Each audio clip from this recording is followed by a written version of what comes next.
is a new era for RIM, and the BlackBerry Z10 here is the first device to determine if the company lives to see another batch of smartphones and tablets. I'm Jessica Dalcourt with CNET, taking a look at the good and bad in the BlackBerry Z10.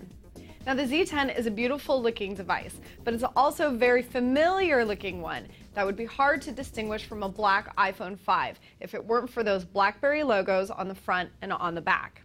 If you're picky about build quality, the Z10 isn't as finely tooled as the iPhone, but in my opinion, it feels a little bit better in the hand, and in my test so far, it has been durable. There's a 4.2-inch HD LCD screen on the all-black Z10 and a subtly textured soft touch finish on the back. The edges are straight and the corners are rounded. You won't find any buttons on the phone's face, and that's because the Z10 uses only a series of gestures to navigate around. For more on those, be sure to check out my full video and review of the BlackBerry 10 OS. You'll find the usual light and proximity sensors on the front and a 2-megapixel camera lens there as well. There are also 2 microphones, one each at the top and the bottom. The phone has a micro HDMI port right next to the micro USB charging port, so you'll be able to easily connect the phone to your TV. The power buttons up top and the volume buttons are on the side. They do triple duty to also take screenshots and to trigger the camera shutter. The button in between these two launches voice control. On the back of the phone, you have an 8-megapixel camera lens and flash, plus the NFC module. Below the back panel, you'll find the micro SD card slot, which comes with 8 GB pre-installed and which takes up to 32 GB of your own memory. The Z10 runs on a 1.5 GHz dual-core Qualcomm Snapdragon S4 Plus processor and supports 4G LTE and HSPA+. There's also support for global roaming.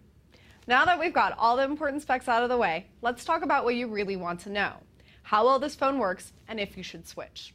Let's start with the camera. The 8-megapixel shooter was able to take some nice crisp photos through the standard and time shift modes. Although there is autofocus with this, you can't move the focal point from the center, so you have to get tricky if you want to focus on something a little off to the side. I do love the extensive photo editing tools though. You can take 1080p and 720p HD video on here and 720p HD video from the front camera. BlackBerry Messenger is classic RIM, and in this version you get video chats and screen sharing, as well as the usual free BlackBerry to BlackBerry messaging. It's a good feature. Apps will be a sticking point with the Z10 and all other BlackBerry devices going forward. At launch, you'll find Twitter, Facebook, LinkedIn, and Foursquare. Angry Birds Star Wars is the most fun pre-install by far, and don't be fooled by this YouTube app, it's just a bookmark to the mobile site. So, should you get the BlackBerry Z10? Let me just say that if you've been patiently waiting for RIM's next touchscreen smartphone, then I think you're really going to love this phone.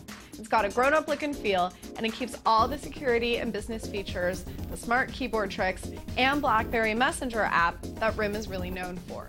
However, if you're not especially enamored of BlackBerry to begin with, and you're happy where you are, I recommend staying put for at least another software iteration so that RIM can further build up its app base and iron out these first-generation OS kinks. For CNET, I'm Jessica Dalcourt. You can read the full BlackBerry Z10 review and BlackBerry 10 OS reviews on CNET.com.